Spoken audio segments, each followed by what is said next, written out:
Bir odam xotinini ozodaligidan, pokizaligidan, erga qilgan e'tiboridan kunduzi yulduz ko'radigan bo'lib ketibdi. Shunchalik zehn o'tkir, shunchalik ko'z o'tkir bo'lib. Ayoli erini kiyimini har kuni almashtiradi.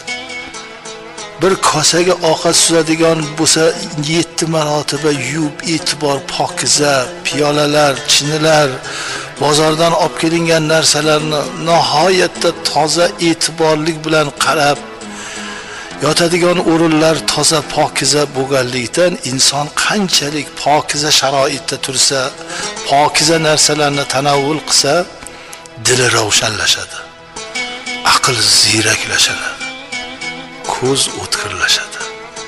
Ko'cha-ko'ydagi kasb-kor barakat topadi. Bir kuni o'zi maqtanib qopti. Ey, qadrimni bilmaysan-da xotin. Odamlar kecha zo'rg'a ko'radigan yulduzlarni kunduzi ko'rib turibman-a. Sen har qancha shundoq ering borligidan faxrlansang bo'ladi. Deganda xotinlar aytdiki, bu bilan xizmatim. Sizga qilayotgan e'tiborim, hurmatim. Bor, bunga o'zi Xudo menga shunaqa yuqtirgan, Xudo bergan bu fazilatni.